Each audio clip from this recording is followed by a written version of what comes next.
Welcome everyone, and welcome to this, which I think is the 18th edition of the Great Debate.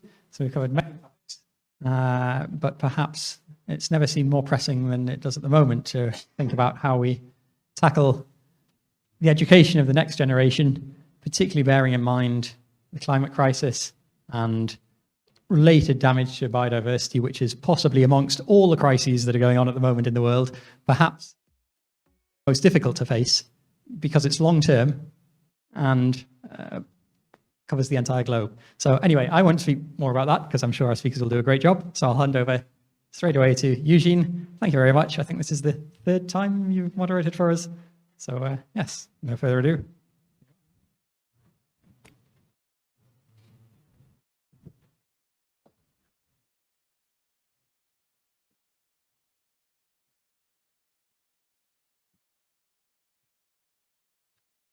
Okay. Good evening, everyone.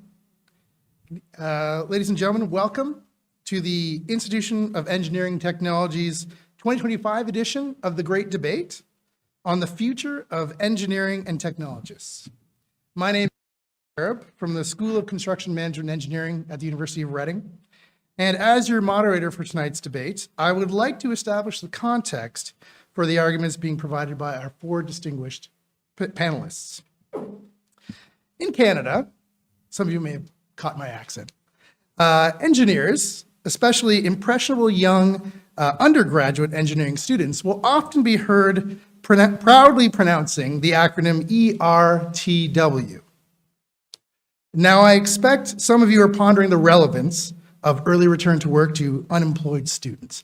However, it does not stand for that. Is anyone familiar with the acronym ERTW? I'm seeing a lot of shaking heads. So I've brought evidence because this is really a thing. Engineers proudly proclaim that engineers rule the world. And you'll hear it all across Canada and see the acronym plastered all over engineering schools. And I imagine that surviving the trials of an engineering education, working to master the application of physical, chemical, biological, electrical, or computational fundamentals to solve real-world problems, this is a feeling that many students might legitimately have. But as working professionals, in an ever-evolving social landscape, there's a feeling that much has changed in the past few decades. Understanding that the technical challenges of a problem is just a fraction of the solution. Gathered here today as engineers and technologists, we find ourselves at a pivotal moment in history.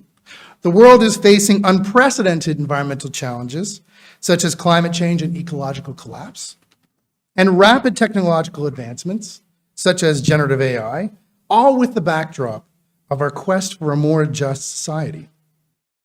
These factors compel us to revisit the traditional view of engineering and technology. Gone are the days where narrow sets of metrics related to cost and profitability can dictate decision-making.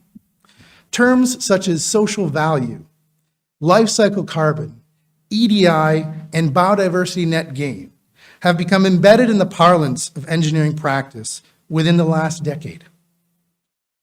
In spite of seemingly ever scarcer resources and greater demands for productivity and profitability, decision-making has become much more complex. Not only do we need to protect our own firm's bottom line, we are also charged with protecting our planet and all organisms on it. This has required that we jettison the old ERTW claim for a new frame.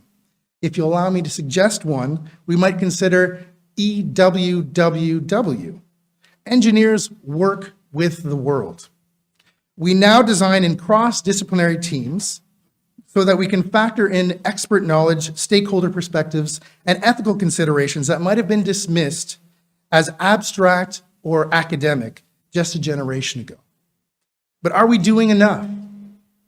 Have we engineers identified the right priorities? Is our engineering education system fit for purpose? Do professionals 10, 20, 30 years out of university have the requisite practical and managerial skills to meet the challenges of this rapidly shifting landscape. In tonight's debate, we will explore the urgent need for a refresh of our approach to engineering and technology education and practice. Our speakers will discuss how we can ensure that our contributions not only drive profit and technological progress, but also promote equity and environmental stewardship. So, if I can introduce the first panelist for tonight with his presentation entitled Modern Challenges Need Engineers to Be More Versatile, Professor Erkko Autio is currently working on the Wicked Acceleration Lab, a joint initiative between Imperial College Business School and Royal College of Arts that develops methods for wicked acceleration, deep tech acceleration, and moonshot acceleration. He has extensive experience in academia, including at the Helsinki University of Technology, CERN, and the University of Lausanne, and in the private sector, and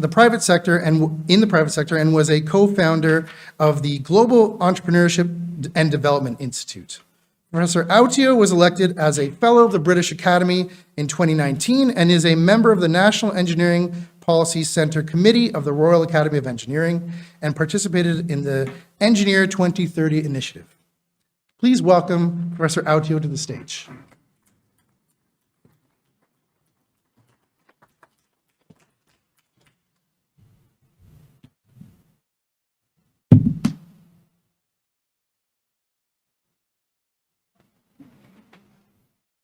Okay, thank you very much for the introduction. So my background is at Imperial College. I work at the business school. I'm a professor there. I do research in the intersection of digital economy, sustainability, industrial innovation ecosystem, entrepreneurial ecosystem. So very much taking a systemic perspective. And as was mentioned, I'm a co-founder of the Wicked Acceleration Labs, where we try to develop solutions to wicked challenges and help facilitate solutions to wicked challenges that face the globe at the moment.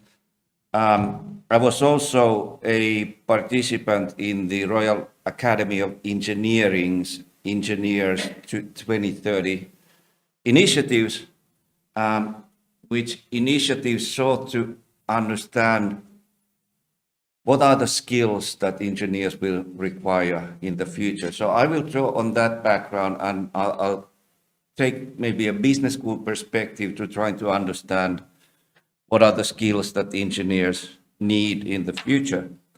My own background is engineering, so I'm kind of a failed, lapsed engineer.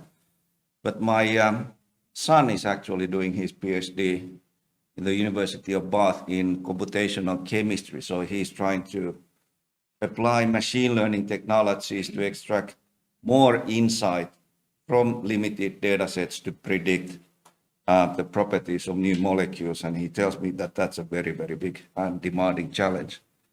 That's how much I know about that. Okay, so what are we have basically, we have two major transformations. So it's not like engineers need to do different things. Well, they do. It's not like the basic engineering is somehow changing. It isn't. It's getting infused with digitalization, but the world around us is changing. So the sustainability challenges were mentioned, and from an industrial business and management perspective, the critical transformation here is the transition from an industrial era into the digital era.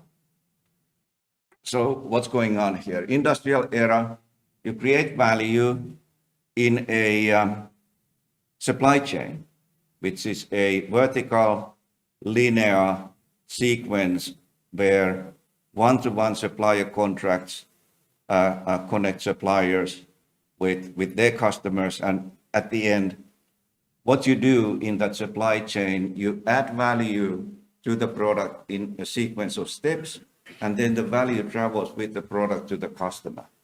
So that's the value creation paradigm of the industrial era. And here the emphasis is very much on the optimization of production. And that's what you try to optimize. With the digital era, you have you see products increasingly being converted into platforms. Well, what does that mean? All the products get somehow connected and they get smart. They are able to connect to the internet and the various sources of data therein. Products get increasingly connected. That means that from supply chains, from the vertical production of value through manufacturing, we are increasingly transitioning into more horizontal networks, call them platform ecosystems, if you like. By increasing product connectivity to products, you convert products into platforms, and you also servitize. You are able to servitize the product itself. So we have this horizontalization of value creation activities. We move from the command and control world of the supply chains increasingly into horizontal networks where value is co-created and heavily servitized. And that means that we need to work with many stakeholders to co-create value, and the value is used and produced virtually at the same time, because that's characteristic of services. So we have this horizontalization of value production. And in this kind of an environment, so we had connectivity to the product, we convert the product into a platform, and that means that we can invite all kinds of participants and stakeholders to add value to our offering. So we have some kind of an overarching offering where the value and that offering is co-created by many stakeholders, each contributing complementary add-ons to the central offering. That means that we are dealing with some kind of a system, and we need to think about how we get everyone engaged into this system that co-creates the value offerings to a targeted customer audience. We can no longer command and control because we don't have one-to-one supplier contracts. We need orchestration. We need to persuade everyone that this is a good idea to do this. Participating in this particular platform is something useful, and we need to add value to all the participants within who we try to invite to in this co-creation endeavor. So the value production is becoming more systemic, and that requires engineers to think in more systemic terms. And then we have this sustainability challenge, and this is something that many of the other panelists are also going to talk about. So I'll just give my narrow perspective here. So we are dealing with big challenges. We need to understand that we are reaching the limits that our planet is able to tolerate. That we need to shift from the shareholder value maximization, from the narrow perspective of shareholder value maximization into stakeholder value maximization. And that means sustainability thinking, and that means that we need to consider a much broader set of stakeholders when we organize industrial activity and productive activity. So we need to consider the environment as our stakeholder. We need to consider the societies and local communities where we carry out our business as one of our stakeholders. So we need to contribute value not only in the form of profit, but also benefits for people and in the planet. And this then requires much more interdisciplinary collaboration, and an adoption of a more holistic perspective to understanding what we are doing within the given context that we operate in. So three implications for engineering skills: systems thinking, increasingly relevant, understanding how components interact within a larger socio-technical system. So obviously, engineers already are able to deal with systems, but these are mostly technical systems. But now we are dealing with socio-technical systems because we have human participants and stakeholders in the systemic context within which we operate. Systems thinking means trying to identify and understand feedback loops, unintended consequences that might emerge from our actions, what are the leverage points if we want to improve the system, and we need to understand complexity. We need to deal with theories of change, and we need to figure out how can we, if we design a technical system, how can we bring life into it? That means persuading people actually to join, participate, and start using the systemic offering that we are making. One example here, so we are currently collaborating with Shell in an attempt to try to decarbonize the supply chains for chemical products. This is a complex challenge because, say, we have a chemical product might be an ethylene molecule. That molecule might be green, or it might not be green. It might carry heavy CO2 load, depending on how that ethylene molecule has been created in the first place. Either we create it by using renewable energy, in which case it's green, or we create it by using fossil fuels, in which case it's not green. Now, when this molecule goes into this long pipeline, it may be mixed with other ethylene molecules, some of which may be green and some of which may be less green. So how, within this kind of context, how do we account for the carbon content of the ethylene that flows through the supply chain?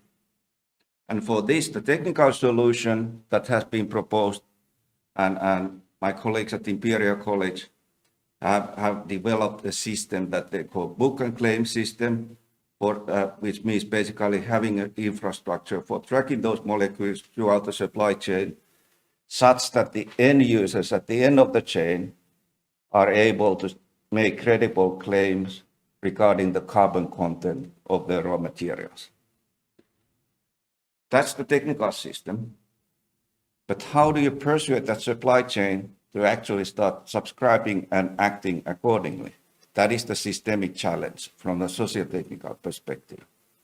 And this is something engineers need to have the skills to think about.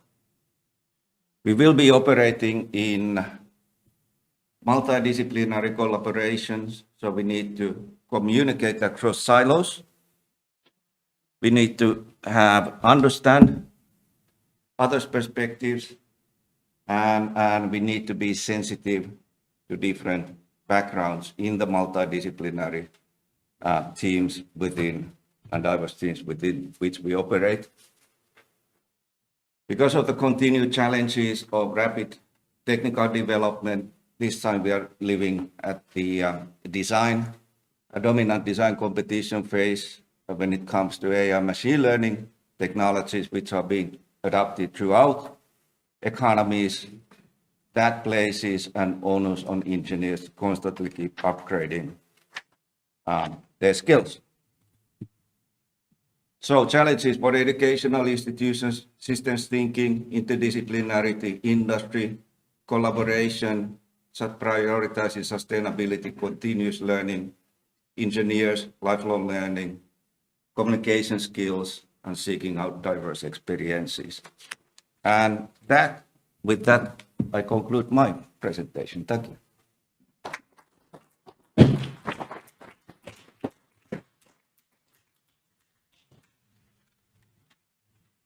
Wonderful start. Thank you, Professor Autio. Our next speaker, with her talk entitled Expectations to Demonstrate Sustainability and Culture, is Professor Jarka Glasi. Jarka completed her biochemical engineering studies at the Slovak Technical University in Bratislava and spent her professional life working in the School of Engineering at Newcastle University. Professor Glasi is currently VP Executive of the European Federation of Chemical Engineers and VP Executive of the European Society for Biochemical Engineering Sciences, and is actively involved in the EFCE Working Party on Education. She was elected a Fellow of the Royal Academy of Engineering and is chairing the Board of Engineering Skills X, Skills for Safety. She is also actively involved in the RA Engineers 2030 program and she is passionate about the education of future generations of chemical engineers, and her research in this area includes active teaching methodologies such as virtual and augmented reality in education and assessment of knowledge and professional skills. Please welcome Jarka.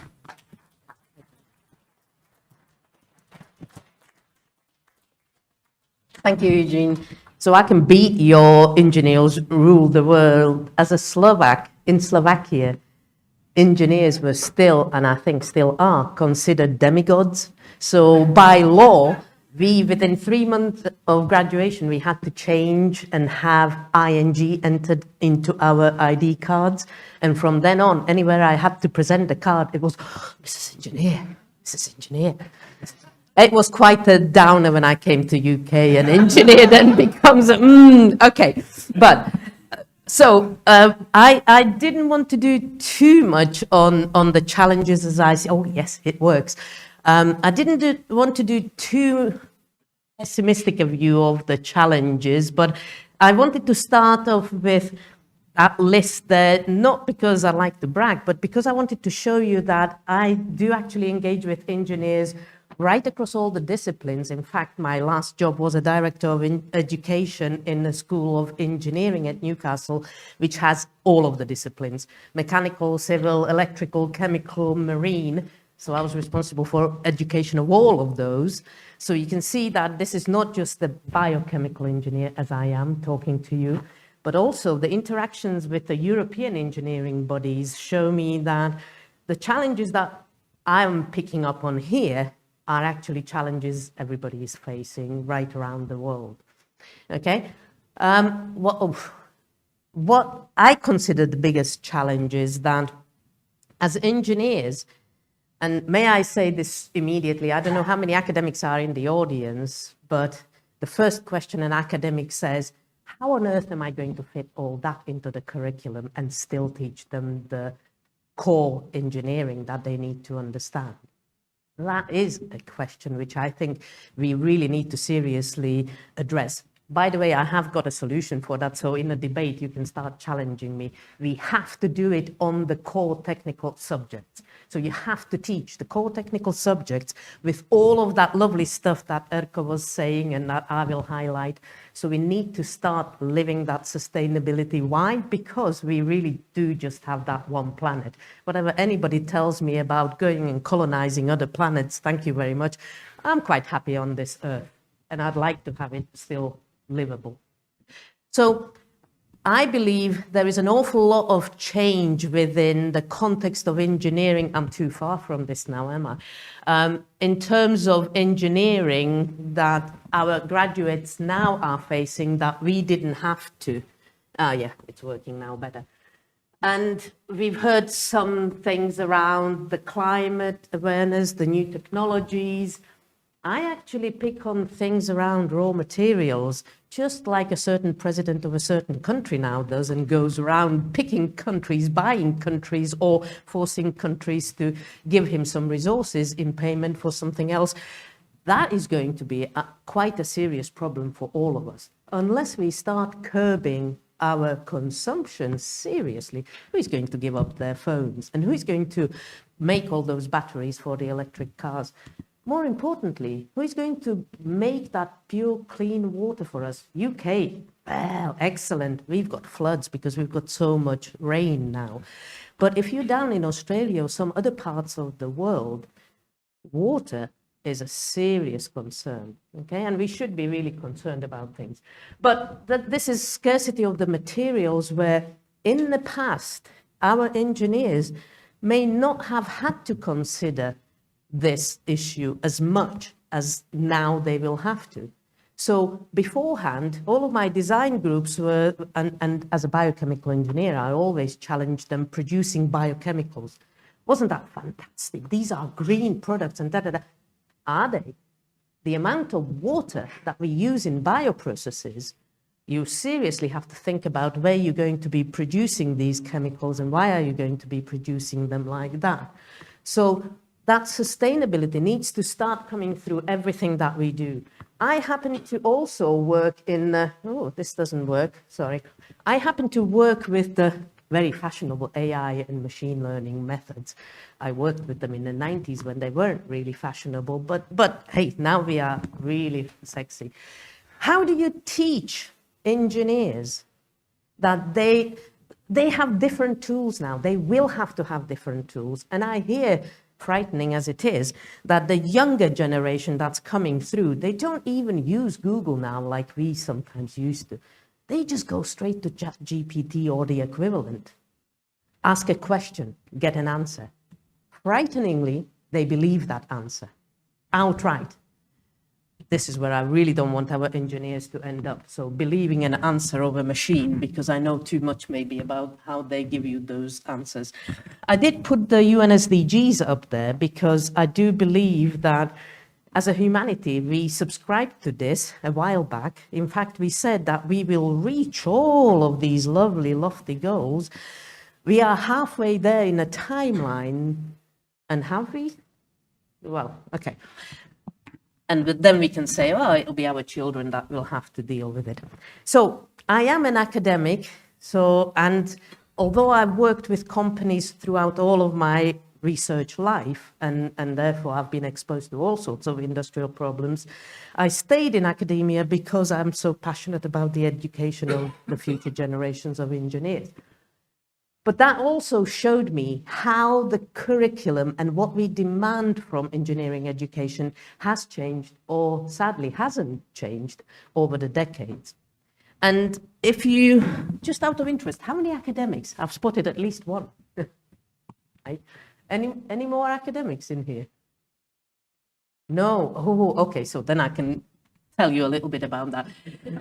But of course you would have studied as well. So you would have been exposed, hopefully, to some of this. But the way I see the curricula, engineering curricula, regardless of which engineering discipline we're talking about, at least at the moment, we all tend to do the just in case. Oh, we have to teach you this, just in case you end up doing that. Oh, we have to teach you this, and this, and this, and this. As academics, we love our pet subject areas, and you really need to know this bit and that bit. Do we really? My question, and you can actually challenge me on that. Within UK, for a Slovak, this was a revelation, I have to tell you. Everything is driven by the accreditation. In fact, we know that if an engineering department loses accreditation, it loses existence. Within a few years, it's gone, because the students will not go to an unaccredited department, because getting to chartered status is going to be a bit longer.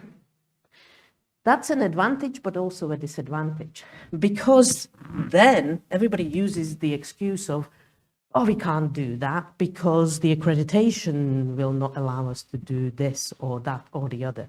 I actually do a lot of accreditations for ICME, and I immediately turn around and I say, absolutely no way you can use that as an excuse.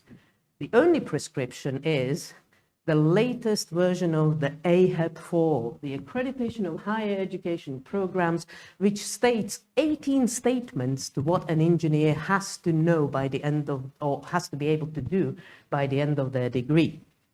And just very quickly, over the years, and even AHEP2 or even 1 already mentioned sustainability and how important it is.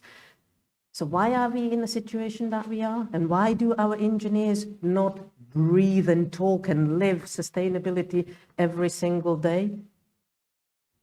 That's an interesting question, so let's debate that one. If you want to have a look at some interesting piece of research, we've just published a paper included a bit of research about what those sustainability skills are. What do the academics think? What do industrialists think? And what do the students think? And because one of our students was actually from mainland China and managed to translate everything into Mandarin and distribute the questionnaires, we actually have a nice set to compare what do people around UK and the rest of the world think, what does China think? Because people used to say, why bother? Because China will pollute anyway, so what difference does it make? Now, drill baby drill rhetoric? I don't know, but let's think about that one.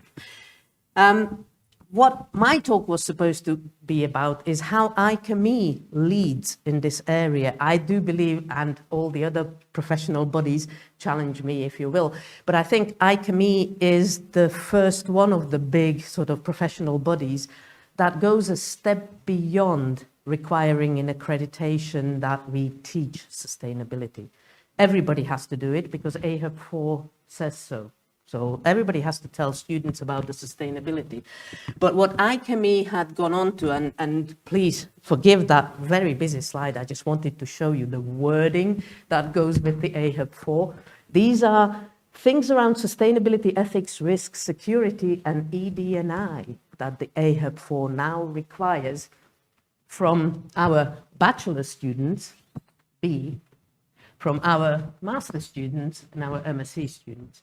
Okay. Don't worry reading too much, the slides will be available, okay? So just to say that those words are already there, but we know that the words are not enough. So what ICME did, again, a busy slide, that's why I put the red things there. We took the same approach as we did to process safety. How many chemical engineers in here? Ah, okay. And you will know, compare yourselves to any other engineering discipline, and we are called, we ain't on about the process safety, because we are always on about the process safety. The reason why it is so now is because a long time ago, ICME introduced something that we call safety culture. So it's not enough for a department to show that it teaches process safety. It has to lead by example. Demonstrate to students that everything they say about safety, we live every day.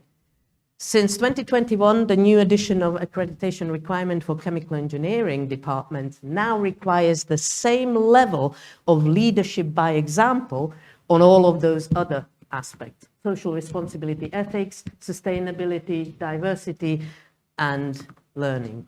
I don't believe any other professional body requires it as a leadership by example. You can't just teach the students, you have to show them that you believe in it, you actually live it, and it will make a difference. So my last slide says, for the future, personal view, again, you can challenge me in the debate, I think the engineers must still know their core fundamental knowledge, because, I mean, come on. Do not ask AI to design some of your design solutions. Yes, it will do, by the way, depending on how well it was trained, but somebody needs to be able to check that.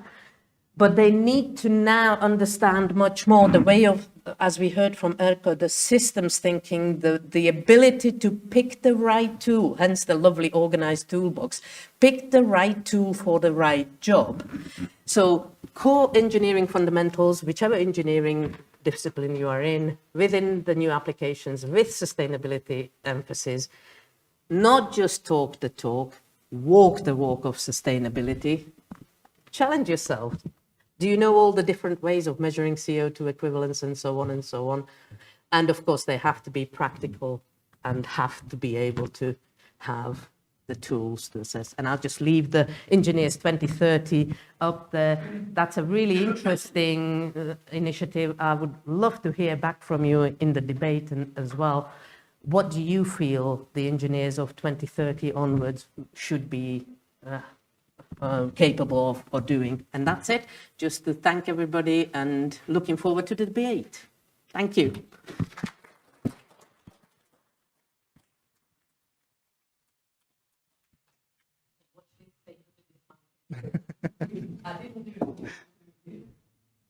Thank you, Jarkko. Our next speaker, with his talk entitled Education of Engineers to Reflect the 21st Century Challenges, we have Dr. Richard Pearson. Dr. Pearson is BP's Senior Technical Advisor for Mobility. He has been with the company since 2012. Before joining BP, Richard had previously held positions at Ricardo, in academia at Manchester University, and at Lotus Engineering, where he spent 14 years, culminating as head of vehicle research.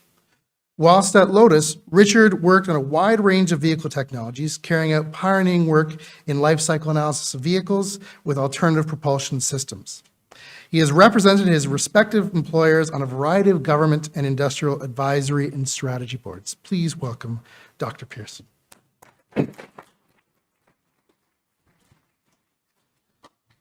Thank you. My presentation's maybe a bit different to the earlier two, but hopefully there's plenty of complementary stuff in it, and hopefully it also makes a few different points as well. So I'm not really that well qualified to talk about education of engineers per se, even though I've worked in academia, it was a long time ago, but I do have some views on education of engineering and in terms of how it plays out in the workplace. This is a bit of a disclaimer in that I'm not here representing BP, neither am I here representing any views of any of the previous employers I worked for. These are all personal views. I've sort of put my career path out here because I think it might be instructive in terms of how my education was and how I found it useful as I went through my career. I put it along the road at the side of a bumpy road because everyone's career, certainly mine, has been up and down. So that was appropriate. So started out at school in Yorkshire. It was a grammar school that became a comprehensive school. Yorkshire, of course, is known for coal mines. It was in West Yorkshire, but Pontefract is also known for cakes, and it is also known for being God's own country and the best county in the cricket sport of cricket. So after leaving there, I've made this build. It might be a bit slow. I went to Liverpool University, did a bachelor's degree in mechanical engineering. I forgot to put that, so apologies for that. And then I did a year as a design engineer at Ricardo Consulting Engineers, which is an engine powertrain design and engineering company. It's now much broader than that.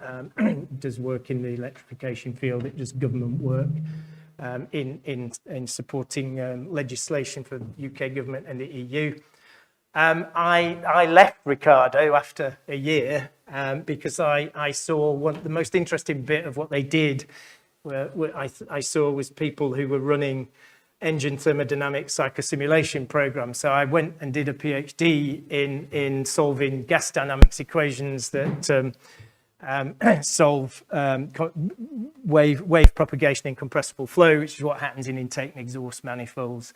And then I went, I carried on instead of the plan was to go back to Ricardo, but I didn't do that. I stayed on and became a lecturer for a bit and eventually left Manchester University and worked at Lotus Engineering initially as a software engineer using the stuff I'd done for my PhD, and then sort of grew out of that into as a broader engineering technical specialist involved in downsized boosted gasoline engines, so smaller turbocharged engines replacing bigger naturally aspirated engines, leading to more efficient vehicles. Did work on fundamental combustion, which is, I don't know if this pointer works, but never mind. That's a glass engine where you point lasers and track airflow and take combustion images. The car at the top, Lotus Engineering, actually engineered Mr. Musk's first car. And I'm not sure if that's a claim to fame anymore and whether I should have put that on, but I did. And eventually I ended up as head of vehicle research.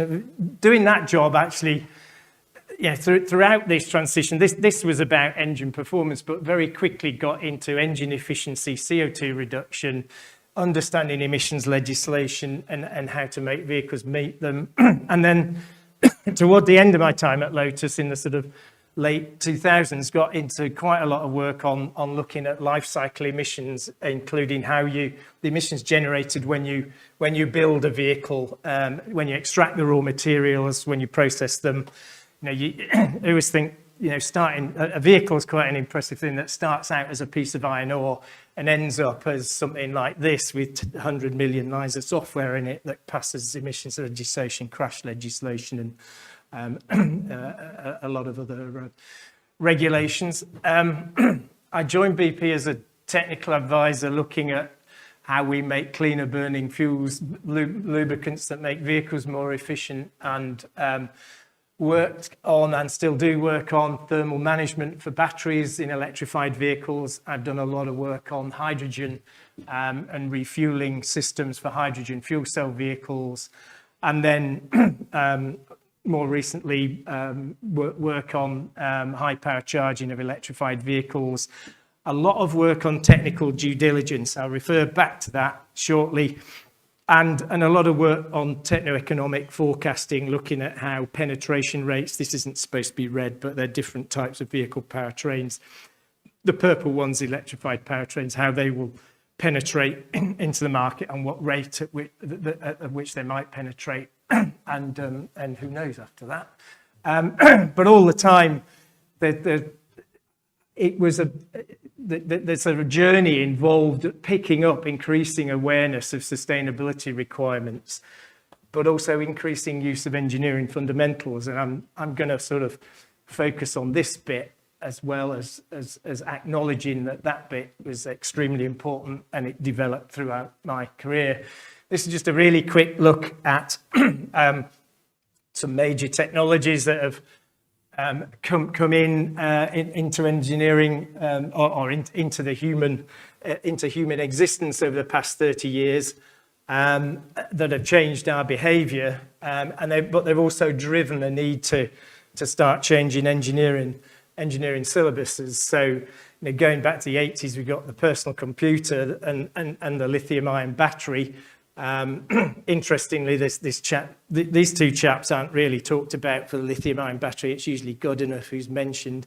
Whittingham, in fact, was an English scientist, worked in the US and worked for ExxonMobil. And at ExxonMobil, he invented the intercalating electrode battery and developed the first rechargeable lithium-ion battery. It wasn't very practical, but Exxon held the patent for that. Goodenough was a German-born American scientist who worked at Oxford, and he developed cathodes which were more safer than the Whittingham. Whittingham used titanium disulfide cathodes and lithium aluminium anodes, and it wasn't a safe battery. Goodenough used lithium cobalt oxide cathodes with a metallic anode, and it was safer. But Yoshino was at Sony, and he really brought in the graphite anode, and it was the adoption of that led to safe rechargeable lithium-ion batteries, and that actually got into a lot of these other technologies on the right, including these 18650 cells, many of which were put into batteries of the Tesla Roadster. But you could pick a load of other different things on this. This is obviously has major impact, and it has had a major impact over the last 3 or 4 years, and increasingly so. And it's I'll refer back to that as well with respect to the importance of I think the previous speaker mentioned not developing too much of an over-reliance on these systems. So being aware of them and using them appropriately as tools, but not being able to sanity check the results of them is a very large danger of this. And this is just, I'm not really sure why I put the GDP plots up there other than to show it's really from this sort of time frame that this has driven the growth in global GDP and really, I guess, led to the sort of sustainability challenges that we currently have. But getting back to the sort of engineering requirements for education, this is a sort of brief historical chart, and you could move these around, certainly the ones at the top, in terms of how engineering disciplines have diversified. So, civil engineering, probably the first engineering discipline, maybe even before that, if you count the Egyptians building the pyramids, some of which were earlier than that. Then marine engineering, when ships were made in a large scale and repeatable units of the same ship were being made. Mechanical engineering became a subject in the Industrial Revolution, and along with materials engineering, and then obviously electrical, chemical production engineering. And then this whole host of proliferation of specialist engineering disciplines. Systems engineering was mentioned earlier up there, and energy engineering and environmental engineering, particularly relevant to the sort of core subject today. So this increase in the variety of engineering disciplines has accelerated. Courses in any one of these areas now include sub-modules of others, and the introduction of management and financial components in syllabuses in the 80s broadened them. significantly. And there's this breadth of competency requirements has evolved from with these different levels of engineering qualifications. So there's a lot more to know. And how do you go about sort of coping with that? Well, I'd call this the generalist paradox, because my sort of thesis is that the increasing complexity and diversification in skills and disciplines with new technology areas and regulatory constraints, in the face of that, there is this temptation to train engineers as generalists to deliver across this broad range of growing and diversifying areas. And in particular, grow engineers that are introduced to all the new technology areas and start to rely on tools such as AI, but in other areas. You know, when I did my PhD, I worked with people who wrote computational fluid dynamics codes. These days, it's more common for people doing PhDs to run computational fluid dynamics codes. And there's a different level of education involved in writing software and understanding the physics, as opposed to building models in software and trying to interpret the results. That's what a lot of people in industry do.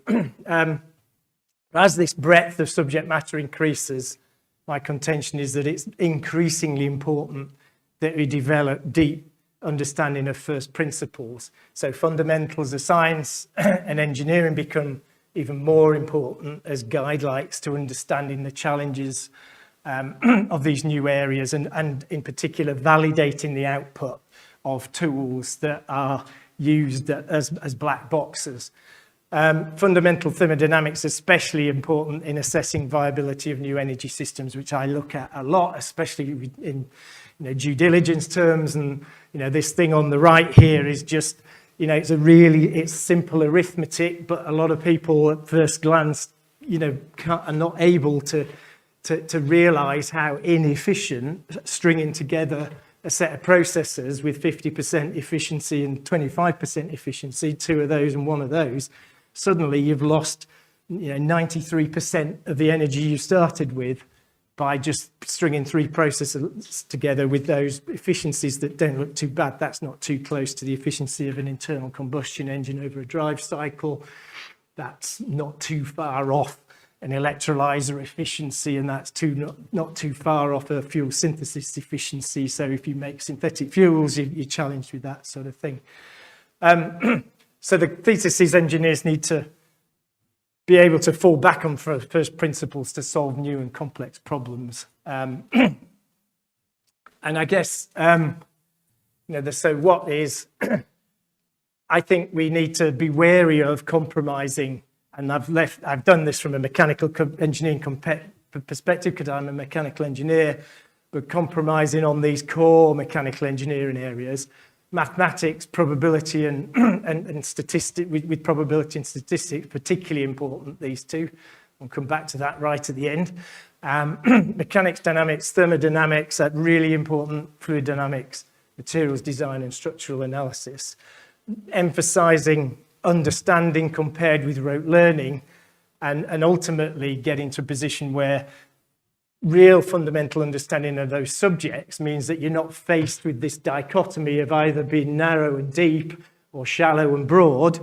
Understanding really well engineering fundamentals helps you figure out your way through some of the new areas that you've not been familiar with, that you don't notionally have been formally taught in. And that's what I've found most useful in my career, is using my fundamentals to navigate myself to be broader and deeper in some of the areas that I haven't been familiar with.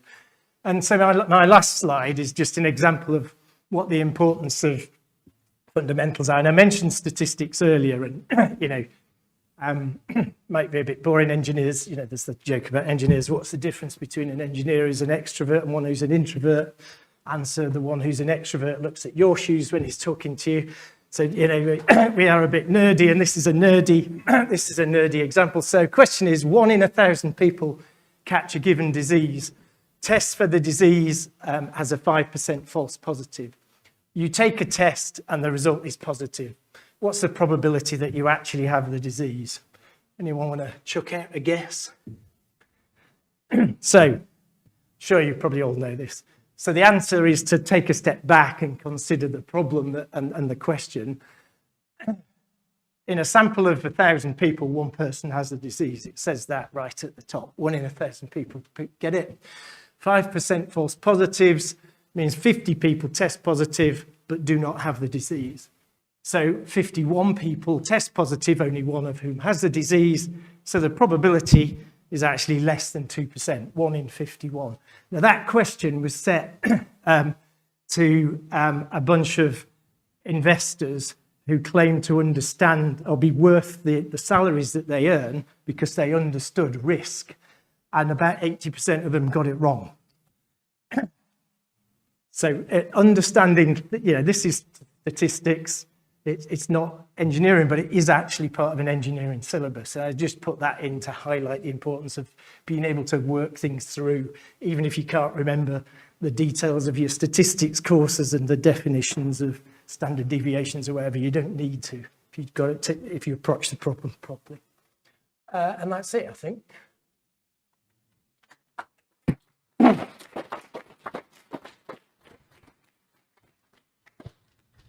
Thank you, Richard. And our final speaker and panelist tonight with a talk titled Shift in Mindset is Needed. Hiba Khan is a chartered civil engineer working in the water consultancy division within Mott MacDonald. She has delivered a number of large and high-profile projects, including the multi-million-pound Ofwat-funded Mainstreaming Nature-Based Solutions program, to create more resilience and social and environmental value in our landscapes and large-scale international development programs to improve food security and reduce flooding in Bangladesh, Myanmar, and Uzbekistan. Hiba also sits on the board of the UN Global Compact UK network, part of the world's largest corporate sustainability network. Please welcome Hiba.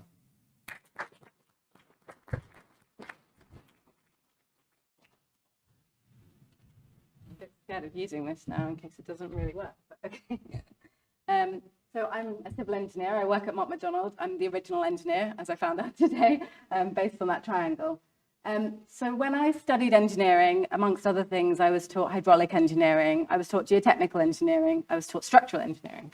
I wasn't taught irrigation engineering, so when I started my work and I was offered an irrigation engineering placement in Tanzania, I sort of jumped at the chance. I thought it's probably a combination of structural, hydraulic and geotechnical engineering, and to some extent it was, and I couldn't pass up an opportunity like that anyway. So off I went.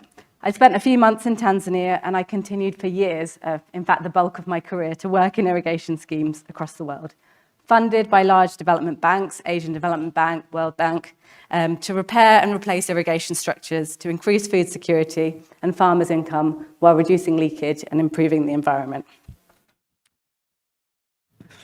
At that time, I was mainly worried that my structures would float away. I was over-designing them, I was using too much cement, I was having a negative environmental impact, things I only realized much later. I also wasn't aware that I was feeding a very, very classic cycle of build, repair, neglect, rebuild. So, we had a deterioration in irrigation infrastructure, poor irrigation service delivery. No one wanted to then pay their taxes or pay for the irrigation fees, so there wasn't enough in maintenance, leading to a deterioration in the infrastructure. Am I okay? And we call this irrigation rehabilitation. Every 30 years, you come back, you start from scratch, you replace almost everything, things you wouldn't need to do if it wasn't for the fact that this was the cycle of build, repair, neglect, and rebuild. And what was really interesting about this that I found out much later is that I fell into a very classic systems trap, which was shifting the burden to the intervener. So a long time ago, World Bank, Asian Development Bank came along, saw these systems and saw that things weren't working. So they came in and for food security reasons said, okay, don't worry. Oh, I think that's one. Yeah.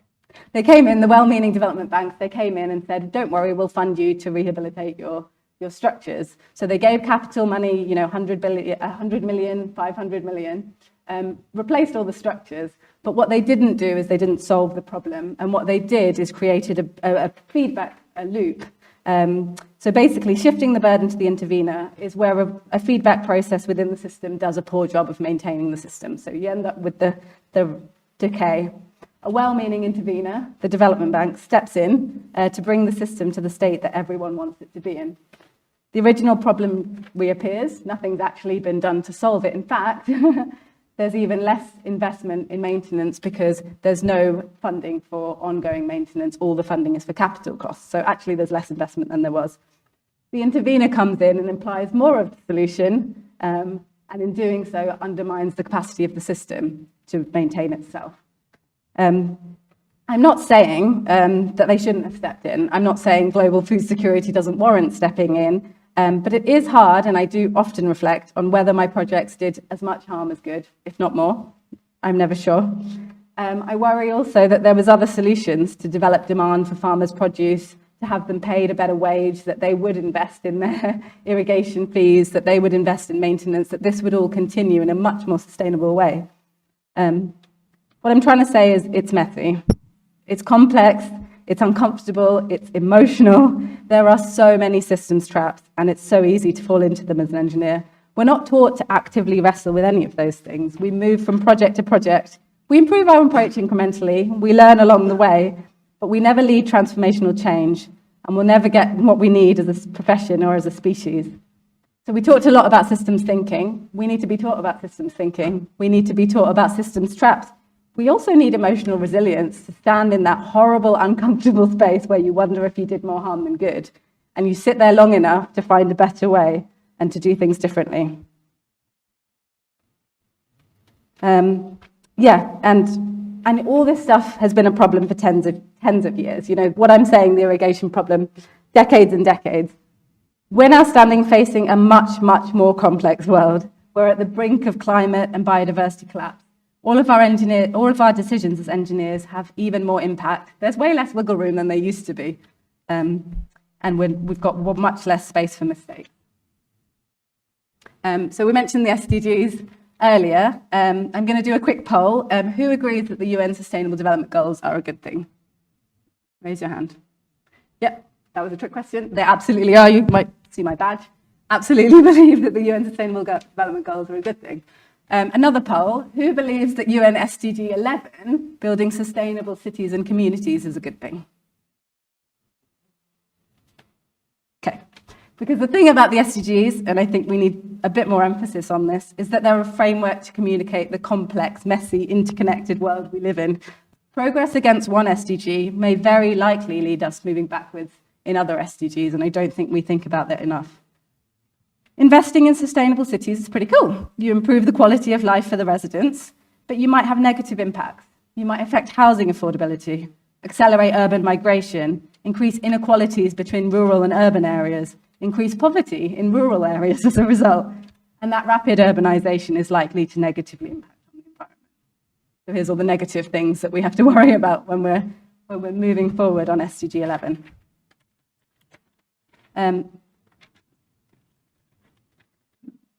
Remember what my slides are. I think that might be the last one. Okay.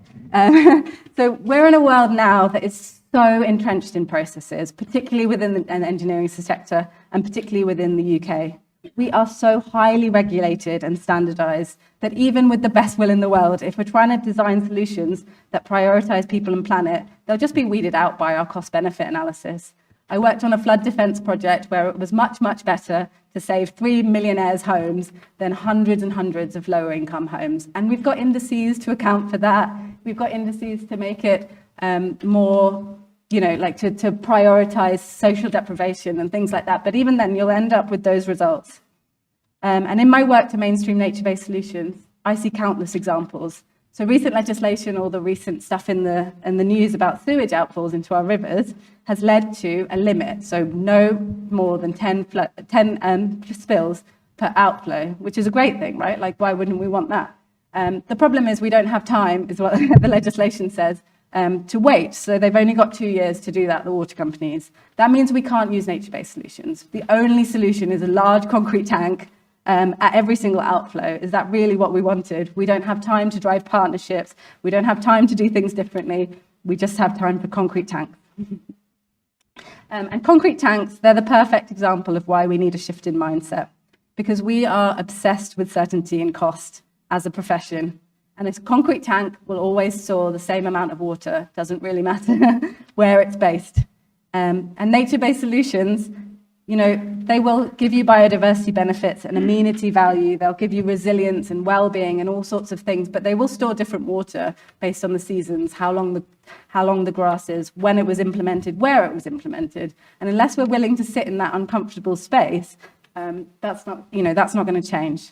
And part of the issue is a lack of trust in the water sector. You know, we've come down very hard on the water companies. We don't trust them. We have to give strict penalties and no flexibility. And actually that means that we're going to end up with more and more solutions like this. And we need engineers to be taught to be rebuilding trust between the water sector and the public. And it's certainly not something that was covered in my degree. So in complex systems, what we always say is if you try and optimize for one factor, you're inherently unoptimizing for other factors.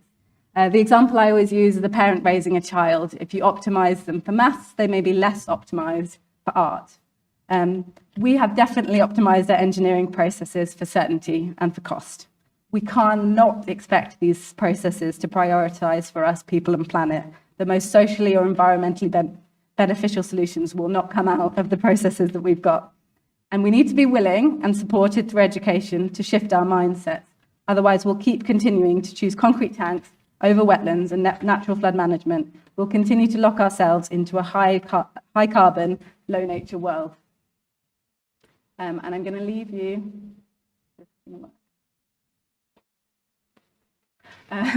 with my absolute favorite quote, which resounds through all of my career. I have yet to see any problem, however complicated, which when looked at it in the right way, did not become still more complicated. Thank you.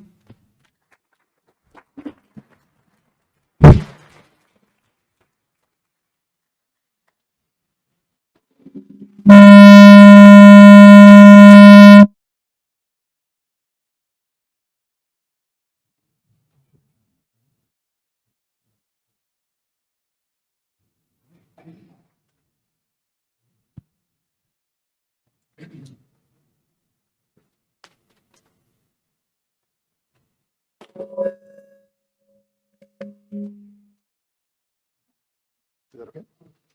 Yes? Yeah. Okay, great. Thanks. Okay, well, thank you very much, Hiba, and I'd like to welcome the panelists back up to the stage, please.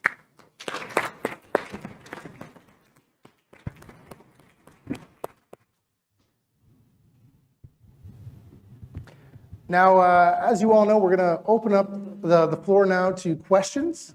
And I would just ask that if you want to direct a question to a specific panelist, please state as much, and otherwise we will open up to the panel to answer in turn.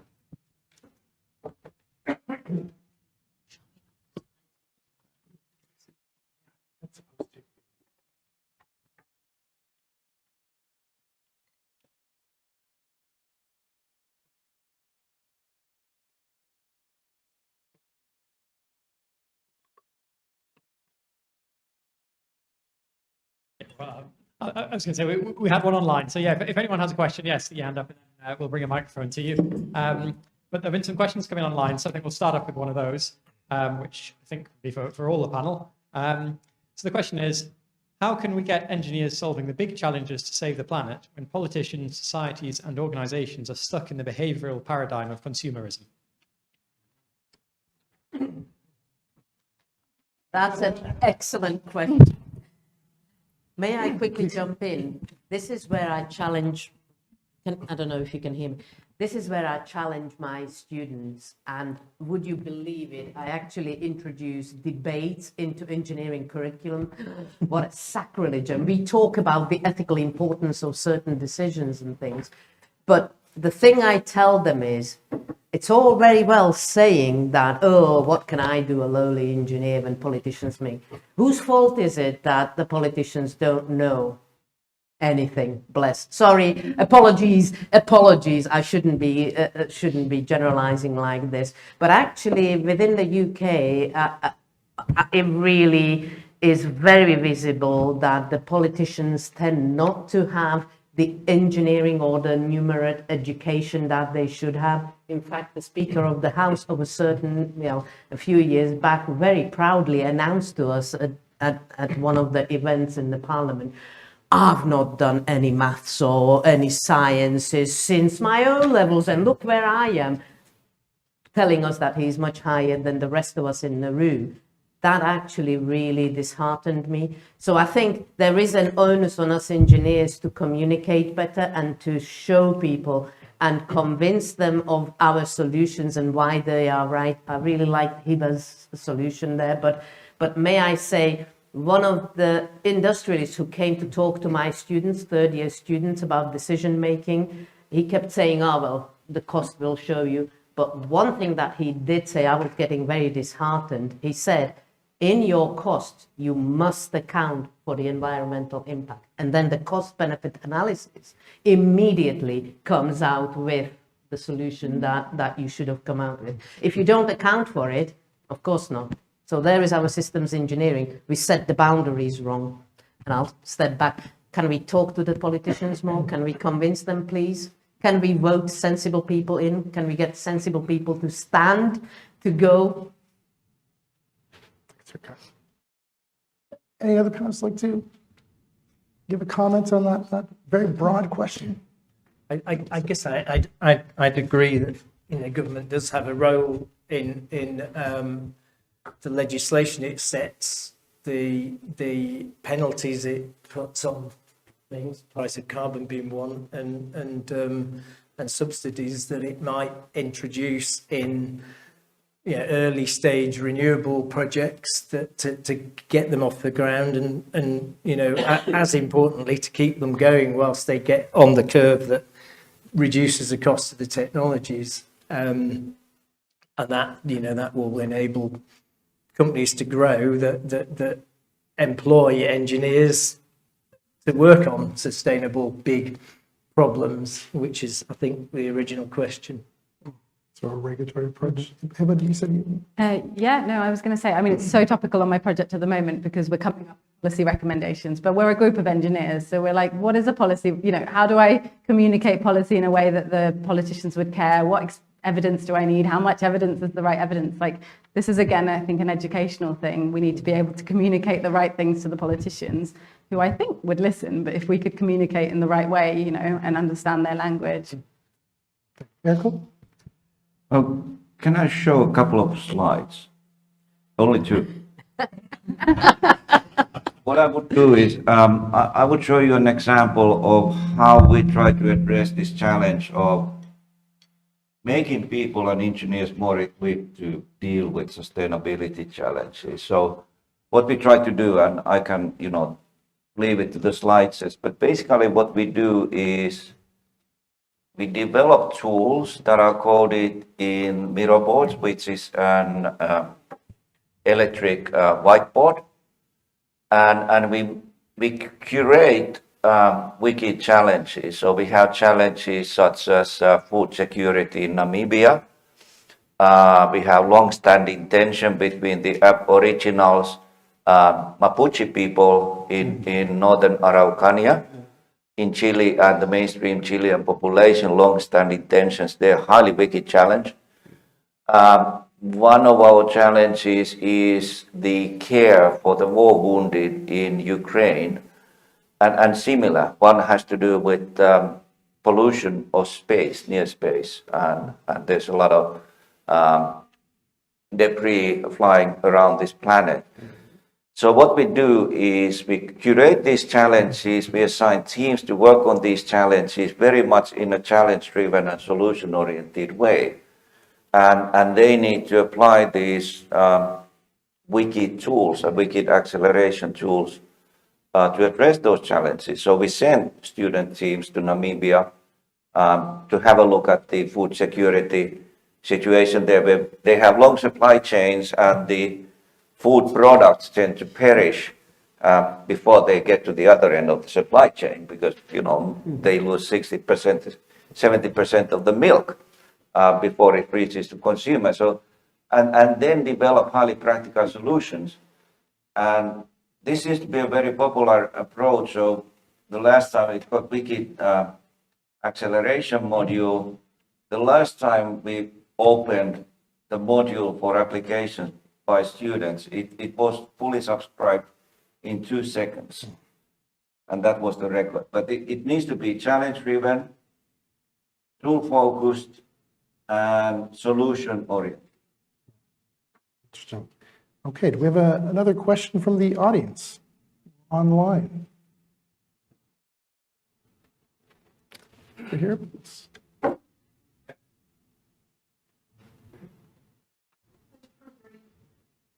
Thank you for a very interesting set of presentations. I think I'd like to ask you whether you built very nicely on how the engineering pyramid kind of grew up. You've all been describing is how engineers need to do everything, very broadly. And I'm wondering whether you have a view that actually not all engineers can do everything, and that perhaps our way of cutting up engineering needs to change, and the way of defining what engineers do needs to change, and that we ought to perhaps tolerate a little bit more variation in that. Any thoughts on the role of engineers in kind of these complex problem solving we're proposing? I mean, my thesis was that actually, with some more focus on people coming out of university who, with undergraduate degrees, really properly understand fundamentals, most of them can do most things. That I think that, for me, that's the problem. You know, I wouldn't claim that I came out with my first degree with a good understanding. I started to understand engineering fundamentals when I started to do my PhD, and not really because the research I was doing, because the requirement to teach people the subjects that I'd spent 3 years previously learning and not understanding very well.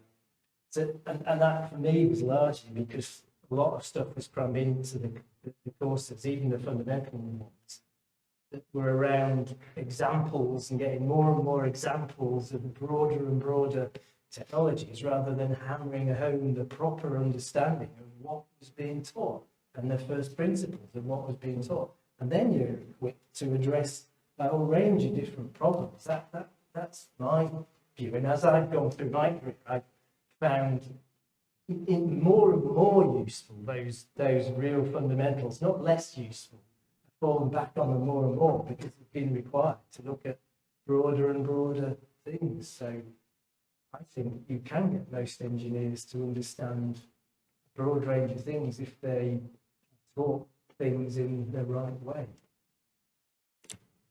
Okay, Eva? Yeah, I'm going to say the same thing. Engineers have to do everything. I think just because of the harm that you can cause, the absolute harm. There's so many examples. I used to do a lot of work with engineers about borders where you could undermine whole local industries. You could undermine the health of whole towns. Like the harm that you can do if you aren't taught these things, or you go in, even with the best intentions. I think we just need to spend more time with the fundamentals, but also showing them the harm that they could do if they're not careful. So understanding our niche and through practice. Yeah. Jörg? If I may, a little bit of a European take on things, and I'm not saying there is a solution to that. The expectation that having done 3 years of a bachelor degree makes you a complete engineer. The Europeans, technically, I mean, my degree was 5-year degree. And even then, we did not say that you're a complete engineer. There should be, and I always say there is a role for industry, for people to make sure that the students don't just sit in lovely halls, by the way, very nice, and listen to somebody, usually an academic these days, an academic who writes a lot of academic papers but never saw an industry and never really done much in industry, because that does not further academic careers. So you cannot expect somebody after 3 years of listening to certain things to understand them enough to actually do something, and you shouldn't, right? But that is the expectation. And you look at job adverts, and they want 2 or 3 years of experience because they understand that only after that.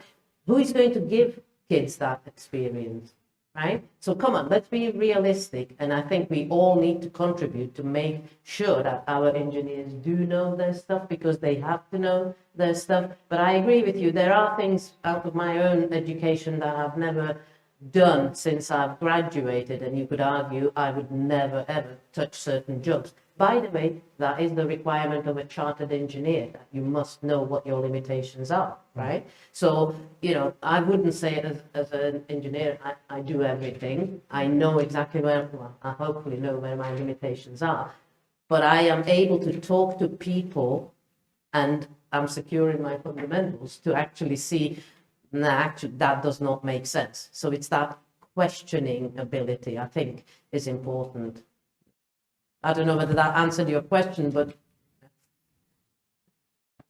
Yeah, well, one thing, again, from a university and education perspective, so if we need engineers to be better able to really address systemic challenges, complex systemic challenges, and operate not only within technical systems and understand technical systems which are complex enough in their own right, understanding socio-technical systems, so you have the human and social element in there.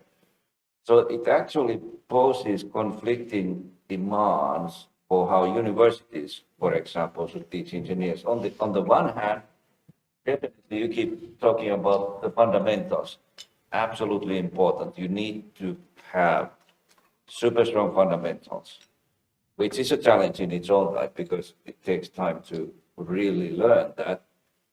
And at the same time, you also need to be able or develop skills to be able to combine fundamentals across disciplinary boundaries and operate in a multidisciplinary environment with colleagues from many different backgrounds. So Imperial College is trying to, and this is a new strategy, they are trying to address this conflicting challenge by through the medium of what they call schools of convergent science, which are again schools or initiatives that take a global challenge like global health, and then they start combining disciplines to address this global challenge and combine some of those fundamentals and harness them to really try to make a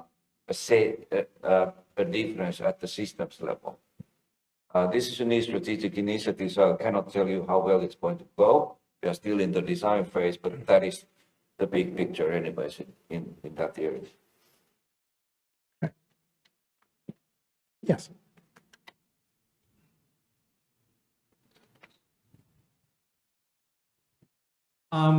Just reflecting on the upside down pyramid, Richard, of all the sub-disciplines, just to maybe get into the depth of what you're all thinking. If you could add another sub-discipline to that pyramid that would make our engineering community fit for purpose for the next 30, 40 years, what would it be? And for a bonus point, each of you, which one would you delete? Goodness.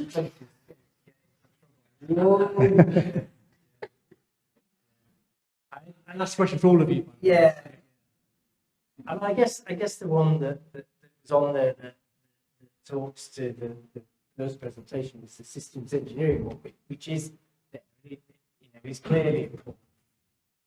But there's, my contention is there's no point teaching systems engineering to people who don't understand the fundamentals of the bits you're trying to join together. You connect garbage. But I think that is important, and understanding how system behavior gets very complex as you build from even relatively simple starting points, things rapidly get very it is important. So maybe something around that. You could argue something around life cycle engineering. Maybe that would be the other one. I mean, I'm not sure I'd be brave enough to nominate one to actually delete, but I would make the point that I find it a lot easier to read a textbook about management than to read one about thermodynamics. I used to teach them. So I think when you're an undergraduate, Probably the only time you are going to be reading thermodynamics textbooks or trying to understand is when you have to do it to pass an exam. I can easily pick up a management book in my spare time and read it without causing myself too much stress. So I focus it from an education perspective on the things that are actually hard to pick up in your spare time. That's not denigrating. We're in the Henley Business School, but I don't think anyone's here. Oh, Anyone else want to take a stab on a novel engineering discipline? Do a novel one, I can't delete one. I wanted to clarify though, systems engineering is not systems thinking engineering, is it? It's electrical systems engineering. It's like, navigation systems and weapons systems and stuff like that. So I think a systems engineering point of view would be great, or that sort of.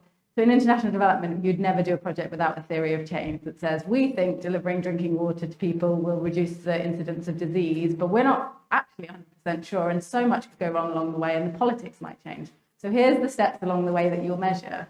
But in the UK or in other sectors that haven't had so much high-profile failures, you would deliver a scheme and say, yeah, a cycle lane, there'll be more cycles, more cyclists, or anything, a sort of social housing scheme will deliver the social housing benefits. We don't do that in international development. I think we need that sort of theory of change or systems engineering in the systems thinking terms to understand that actually you need to measure it all the way along. No deletions? Maybe systems engineering is confusing. It sounds like it's something it's not. Well, I am from a business school, and so my kids, when they were thinking about, well, where should they go to study, I told them that, look, go and study something difficult first. And then maybe later in your career, if you need to do a business degree, but in this order. So try to learn to do something difficult first. I don't know if this has question, but I suppose one point here is that things like systems thinking. So if you think about, engineering, you need to be able to, you need to understand your fundamentals, and you need to be able to solve problems in your area, in your flavor of engineering, whatever that might be. But then at some point, because of these global challenges, you also need to start thinking perhaps a little bit more wider terms and thinking about systems in a different way. So theories of change, understanding causal change within complex socio-technical systems, developing portfolios of interventions, so identify leverage points within the system where if you intervene, you have at least some hope of overcoming the system inertia, which is, the big challenge in dealing with big challenges. And yes, theory of change is something that is very important, but that is maybe not something that you should do right at the undergraduate level. Maybe this is something you should start thinking about once you have had a few years of experience in your engineering career, because then inevitably at some point of your career, you need to start widening your perspectives. Erica? I like to be controversial. I want to provoke you into debating with us. I think we do too many boundaries around it. And actually, as a director of engineering in the School of Engineering, I always said to all of them, we are the same. You might be working with closed channels, open channels in your case. I work with closed channels, but the fluid will flow. And you need to understand how that fluid flows, and that it will never flow up the hill unless you do something to it.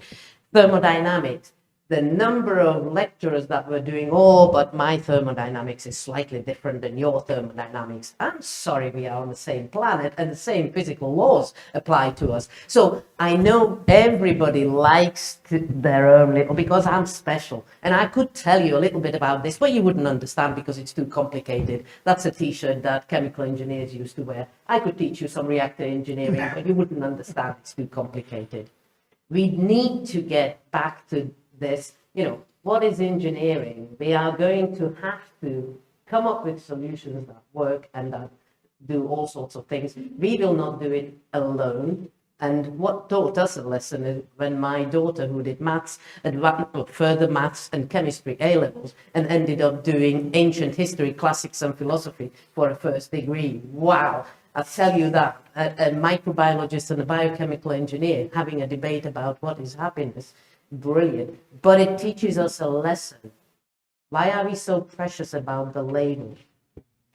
We are engineers, we should be, yes, recognizing that in irrigation, certain challenges are special, and in flowing in microbioreactors, things are different. But so I wouldn't be nominating a new engineering, I'm sorry. I think we've got too many of them. And I wouldn't be deleting others. I would be saying you need to be a literally substantial engineer, because we don't know what the problems even 20, 30 years down the line are going to be.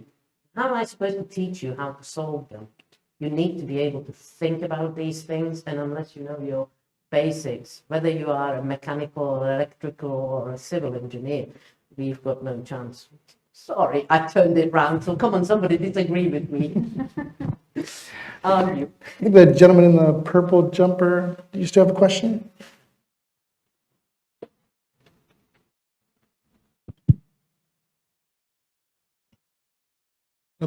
I've got a bit of a two-parter, so apologies.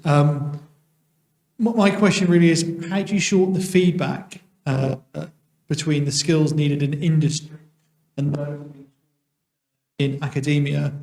And sort of related to that, how do you encourage more practicing engineers from industry to engage with and support academia? That's great. May I, as an academic, immediately. So one of the first steps I introduced when I became a director of education is I challenged every single academic that they start the course with, you know, a slide. I even made a template for them, and you will tell the kids how what you're teaching them in a module is relevant to sustainability, to health and safety, to ethics and ethical decision making, and to their future life. And in each module, you will somehow bring in an industrial input. And we were lucky enough, we're still working just on our networks, and I keep pushing the professional bodies to help with this. So I can be introduced the Connect, and they're saying that will help to make those connections. We are working with our past students and saying to them, come and talk to the students, because I can stand there until I'm blue in my face, say something. But if somebody from industry comes in, you're very welcome to come to ours, they say the same thing, and the students go, oh, right? So we need this. They need to hear that it is as it is. But again, it's a two-way street. We need to get the industry, and I understand it's much harder now, given the economic situation, you know, it's time and it's money and so on. But then again, that's your future employee. So you might as well help us form them right, because they'll work better for you in those companies. So let's work on it together. Any other thoughts on that integration? Well, not really. You know, you do need to try to maximize interaction between industry and academia to the extent possible. Industries where academia can find really fascinating problems to address. And then on the other direction is that, you know, by engaging with research, which does take a little bit longer term perspective. And this is actually what makes it quite difficult for universities to collaborate with the industry. We have seen it repeatedly in our interactions that by necessity, almost the horizons of industry people tend to be shorter. To address a really difficult problem takes, you know, 2-3 years. By the end of 2-3 years, all the people who you started working with in the industry, they have already, you know, moved to another position, and you are dealing with entirely new people, and maybe even the C-level director who protected the initiative at the first place, they have gone away, and the support within the organization for that particular initiative has gone away. So there's this time horizon challenge, but what you need to do, you need to have industry speakers in your courses. You need to try to solve problems from industry, and try to discover these challenges that you can work together on. But there's no simple solution to this, and it continues to be difficult and challenging. For the industry side of the table? I was going to actually answer the first part of that question, which was, have new people coming in and how to upskill them quickly. I think the process is there, like the accreditation process. I think most engineers try and get kind of accredited within 5-6 years. You have to sit down, you have to revise all the topics, you have to relearn all your health and safety legislation and sustainable development. I think it needs to be built on, and maybe a few more levels, because then you get to fellowship, and I don't know how many people actually do fellowship, but probably not many. It would be great if you had kind of levels you could continue to go on, but I think the process is quite good. Most people get chartered. It may take different amounts of time, but that encourages you to learn and have specific requirements for learning. I think opportunity for industrial lectures from people from industry coming up to universities and talking is a good one. I've even, in one of my previous employments, I even taught an 18 lecture course at MSc level when I was working for a company that's maybe on the extreme end of things. I remember talking to an academic and he told me I did more lectures a year than he did. But yeah, I think I did find the students related a lot to examples from industry that you could quote in terms of what they were being taught, what the equations were saying, where they were actually being used in practice, and people, they could actually do something with them that was real, and you could make things for people that worked and solve problems and reduce carbon emissions and improved efficiency. All that used to resonate very well. And maybe I'm sure academics do that as well.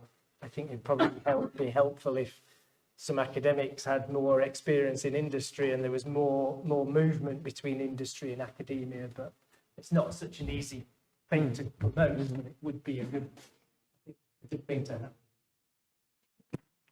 Okay. Gentleman over here.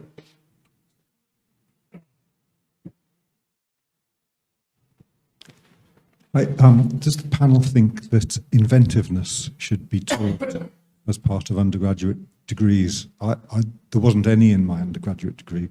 Admittedly, it was a long time ago. It wasn't until I did a PhD that there was any of that. But throughout my career, I found quite often that engineers I've worked with have been actually quite resistant to innovation and inventiveness in general, because it gives them grief. So that's a mindset that's holding us back, I've found. And if it was taught, I wouldn't like to say how I'd go about teaching it, but I think it should be taught better. Do you believe that it can? Any ideas of how it can be? So, Richard. That is a really interesting question.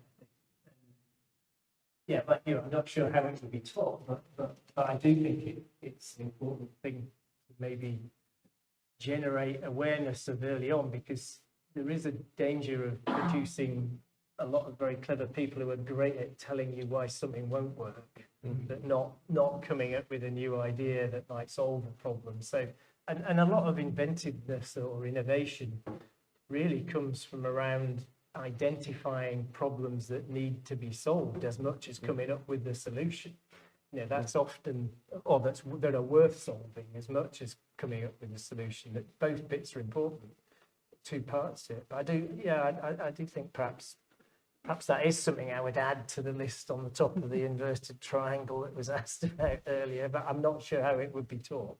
Difficult to teach people to be innovative. Some people are, some people aren't, but I think you can encourage people to think about things in a different way to just explaining why something won't work. So, by the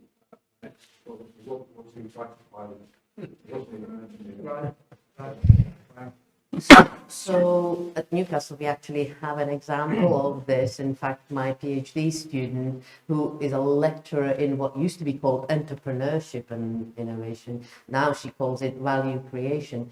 We've actually developed, but coming back to your question, should it be undergrad? We've implemented it at the MSc level because you do need to get them to start thinking a little bit. But there is the whole program is structured so that they do exactly what you've just said, Richard. So they have to identify the problem first, and then they have to come up with solutions. They then do the engineering bit, what works, what doesn't work, why does it not work, but they do it with the stakeholders. So it addresses that issue more holistically than what we've done until now. And interestingly, students really love that. You would have thought that there will be a resistance because I think we are predisposed to certain things as engineers. We chose engineering because our minds work in a certain way. But I think we are pigeonholing ourselves a bit too much, and doing this at the master level is to me a bit more appropriate. But it is doable. We can talk afterwards if you want about the details of that. Doable, and we should be doing it. I was going to go back to the emotional resilience. I don't know how you teach it, but I think that's the key part of inventiveness, or being willing to fail, being okay with it, being uncomfortable and failing, and telling people you failed and discussing why you failed. I think that's really key. And I guess I would say that we kind of are taught, in my experience working alongside a lot of engineers from countries that are taught by rote, a moment is a force times a perpendicular distance. They are so much less inventive because they really have been taught by rote, and the consequence of failure, or the consequence of not remembering the exact wording of the sentence, is much higher. The hierarchy system is much higher. So I guess just building on that, reducing the hierarchy and emotional resilience. Just pick up on that. Now, I think there's an issue of semantics here as well. So I totally agree with the sentiment of what you're saying. I think there's a problem in this phrase that's often used, and you didn't use it in this way, but people often say it's great to fail fast. I would say you should be phrasing it as it's great to learn fast, because something not working is not necessarily a failure, it's a learning experience, and it teaches you something about what you might do next. And it's this, I know everyone uses it, and you weren't using it. I think there is something in this failure word that needs to be avoided. And there is a lot of short-termism in industry, losing patience with financing certain projects that only have a certain lifetime to succeed. I guess that's the opposite of failure. Maybe we shouldn't use that word, but there is a problem with how patient companies are and how much budget they've got to allow. Echo, any thoughts on innovation resistance? I think that entrepreneurship should be taught as a transferable skill, as a life skill, and pretty much everyone doing engineering degrees, they should be exposed to that as a life skill and defined as the heuristic by which individuals identify and validate human problems, develop solutions to those problems, and then finally develop organizational vehicles for their delivery. So in this sense, so it's very much an engineering-like discipline. You develop solutions to problems, and then you find a way to deliver that solution in a sustainable fashion, which means that you also need to be able to make money. But it's much more than simply starting a new business. And it needs to be taught as a scientific, experimentation-driven approach that, people identifying problems, they need to also establish and validate that those problems are actually real problems. They need to find technologies, and they need to validate that a given technology can be harnessed to develop a given solution. And then there's a lot of assumptions that go into deciding whether this actually supports viable business. So there are lots of proof points around which you need to develop these experimentation heuristics to validate the various assumptions you are making. And that also allows you to fail fast without putting too much effort into a bad idea. It's all about experimentation, evidence production, and finding these technology, product, problem solution, and product market proof points. And we have a question online from Aiden. Yes, there are a couple of comments online, so I'm going to sort of merge them together a bit. Yes, the comments are around risk, and I suppose risk and uncertainty underpins a lot of what's been talked about today. But actually, is there a case risk and the teaching of risk more explicit?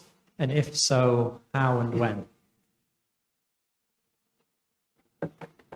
I think that comes from understanding statistics and probability properly. Risk is probability times impact, isn't it? I'm not sure there's that much to know beyond. But there are specific risks in specific industries, but then you get into a very narrow areas particular to particular industries. But I think it's not sufficiently broad enough proper understanding of the concept of probability, people's ability to assess risks. I mean, that was the point of that slide I put up right at the end, that, the thing I didn't say, because I was over time, was that vast majority of people obviously answer 95% to that question instead of less than 2%, because they've got a superficial understanding of statistics and probability. I think it's very important, but I'm not sure I teach it as part of an undergraduate course. I think it comes out of other things. There were a number of chemical engineers in the audience. I would have thought you were taught that during your degrees. I mean, it's explicitly taught in ChemEng, and in the design project, they have to go through all of the all of the hazard operability studies and all the failure mode analysis and so on, which does exactly, so what's the likelihood of this happening? What's the consequence, and so on and so on. So that is big, but maybe it's in semantics, but it is dealing with that risk. It's part of an engineering design course at the MBA, isn't it? It is taught in that sense. Yeah, I was going to say, I definitely agree that it was taught. We were taught about risk management, risk avoidance. One of the things that's come up quite a lot in our project to mainstream nature-based solutions is that the reason people don't want nature-based solutions is they don't want the risk. They believe there's certainty in the other options. So I think what we don't get taught is how to demonstrate the risk that we're locking ourselves into, the risk of not doing that solution. Exactly. And that's really not communicated. So all the regulators want to manage the risk within the water systems, but locking us into a high carbon environment where we don't have nature is not managing that risk effectively. Okay. Well, there's probabilistic risk, and then there's fundamental uncertainty when the probability functions are, or probability distributions are unknown. And increasingly what you see in a systemic world is that the future is fundamentally unknown. And in those kinds of situations, the useful approach is scenario planning. So you try to imagine possible desirable futures. You try to identify what are the factors that need to be in place for that future to be possible, and then plan backwards to present. So you get some milestones, and you have a broad direction idea of what the direction is where you want to progress, and you have an idea of what the steps should be to get there. Doesn't guarantee that you will achieve that desired future, but at least you have some ways to mitigate the uncertainty a little bit. All right, in the front, please.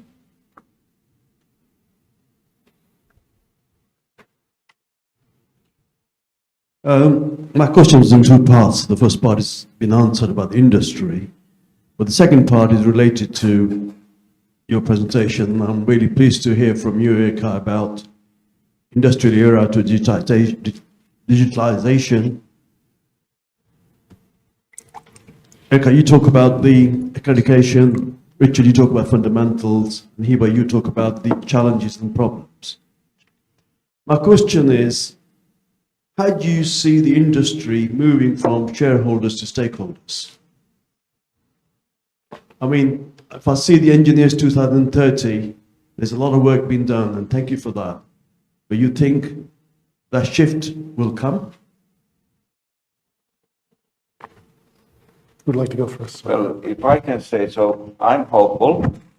I mean, it may sound a little bit idealistic that now we need to start thinking more broadly about our various stakeholders, while we still need to be able to make money and profit, because otherwise the business will not survive.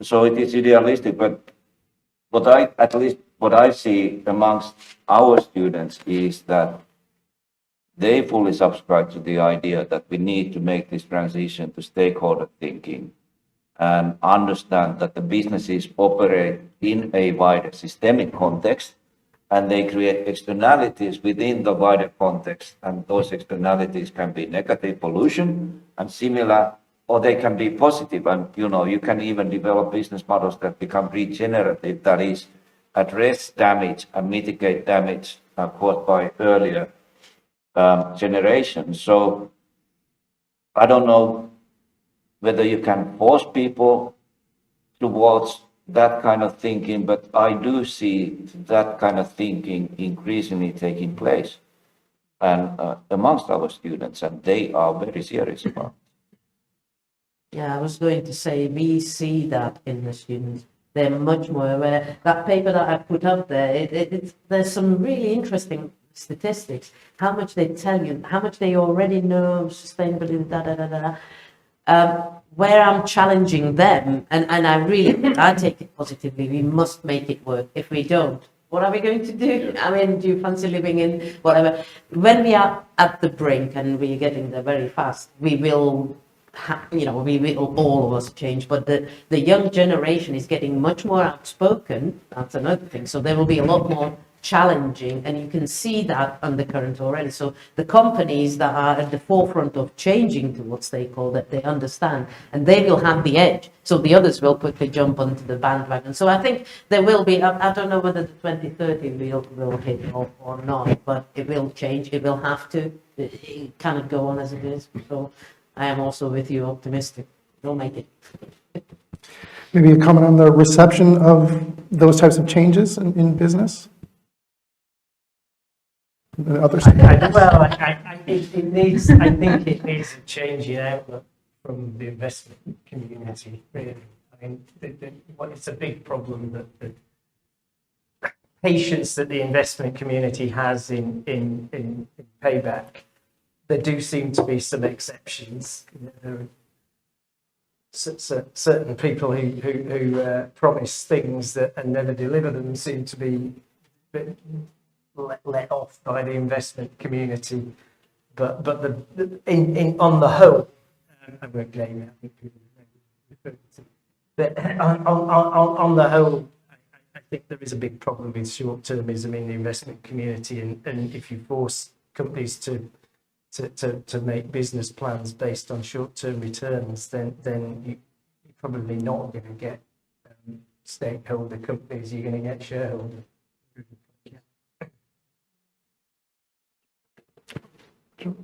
Yeah, I guess I just maybe what will change that along with the young generation. I'm just thinking about in industry when being more outspoken is just realizing the extent of the damage that we've done. Now that we can see a drought, we can understand that we're not just designers of the pipes, but we're going to be impacted if our pipes run dry. We're not just going to, like the PFAS scandal and all of those sewage scandals and stuff. They're just directly impacting our lives, our children's lives a lot more. So I hope that would also change us.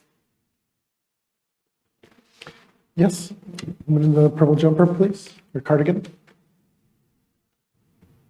I wanted to go back to the idea of teaching inventiveness and innovation, and I wondered as well, to complement that, if we should be developing skills in collaborative thinking and creating diverse teams so that we can reduce any blind spots and we're not just all thinking of problems on our own.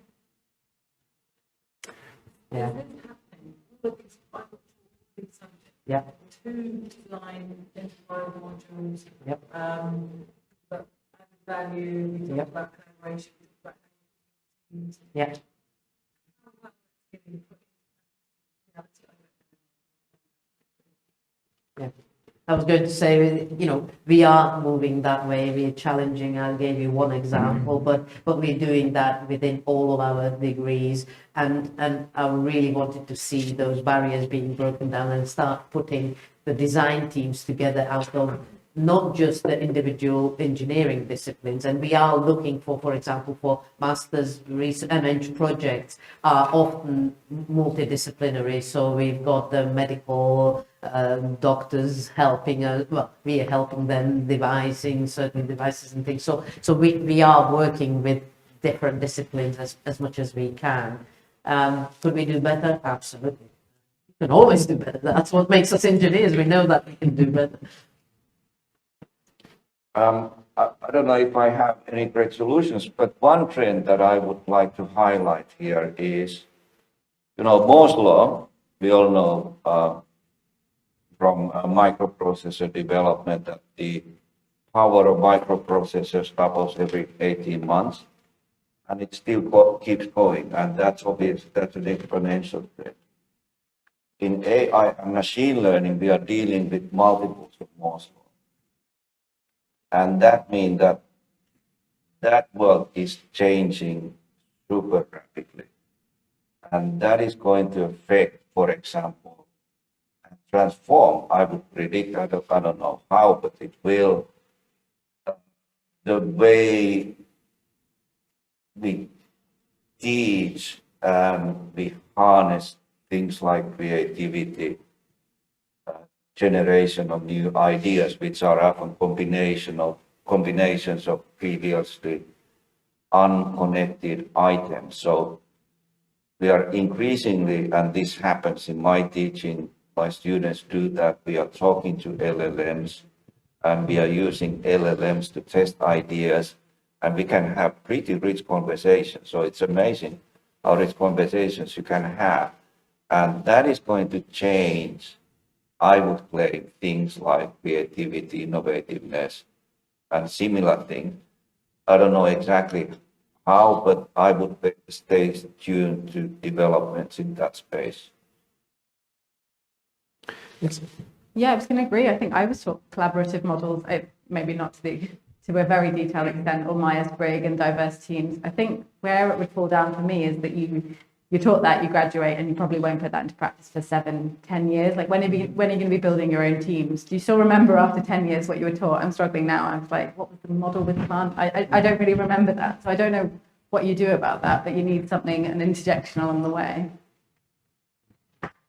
I think some companies do employ multidisciplinary teams because it's the only way that they can succeed. We have a lot of mechanical, chemical engineers working with chemists and physicists to solve problems, because it's clear that you need that breadth of expertise. You need the breadth and depth of all those disciplines, and you need often we run workshops with facilitators who can remember some of the stuff around coordinating teams and putting together brainstorming sessions and running workshops. I mean, often, and I sometimes feel that doesn't happen often enough, and it often happens when someone decides there's an urgent problem to be solved, but maybe it should be done more of a matter of course in terms of carrying out normal business or normal projects. It tends to be a bit of a sort of crisis reaction in some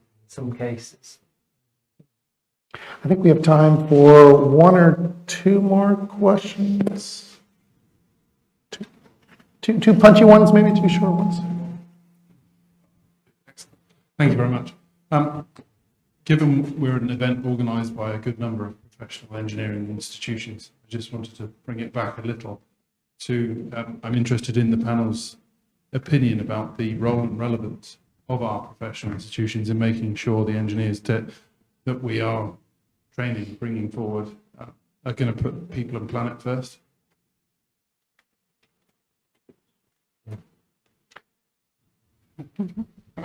It's on whether or not we're achieving that goal. I guess that there's this obvious role to play in accreditation of degrees and how that's controlled, isn't there? It's the start, but Yeah. beyond Yeah. Well, again, I guess there's I don't I'm a bit out of touch on how courses are, undergraduate courses are put together, but maybe more involvement in people from industry in formulations of courses within the framework of accredited degrees is maybe something that could be done more. Maybe it happens a lot now, I don't know. So, May I contradict a little bit? Because my argument is if we're waiting for that new generation to come and make a difference, it's way too late. It's the now generation of engineers that need to start caring, and therefore I argued right from the start, and I keep pushing ICAME, but through Royal Academy I push the others as well, is to say that there is a role that PEIs should play in reskilling, upskilling and so on of the current engineers. That's where we need to be working with the engineers that we have now. So the CPD needs to count, and the CPD needs to work with people who are working now, which is sometimes harder because as the years go, we sort of settle in our ways of doing it, and then the innovative and different approaches are harder. This is where PEIs need to work much harder. And they haven't got the mechanisms, I'll tell you that. Chartered status, come on, how many chartered engineers were actually struck off for not keeping up? Yay, come on. Apparently there is definitely at least one, we were told. Right? I was going to say, I think chartership is definitely a first step. It makes you think about health and safety and sustainability, but I guess the problem is it enforces health and safety to a really high standard. If you failed on health and safety, you would fail your whole review, where you could probably, fail or not perform as well on sustainability and still pass overall, and that probably needs to be addressed. Equally, I review a lot of people's reports and they say we did SDG 17 or we did SDG 6, and where's that consideration of the negative impacts we're having on other things? I don't think it's policed. There's not a curriculum within sustainability. There's not a curriculum within kind of the ethical conundrums. So maybe that needs to be a bit clearer. But health and safety is, very strict. You have to know this legislation. We're going to ask you specific questions on it, and we're going to make sure. So can we do something similar? Everybody want to close us out? Yeah, I haven't got really anything to add. Lifelong learning and upgrading the skills of existing engineers, as you mentioned, is important for sure. Well, thanks very much for the excellent questions to the audience today, and thanks very much to our panelists for the wonderful answers.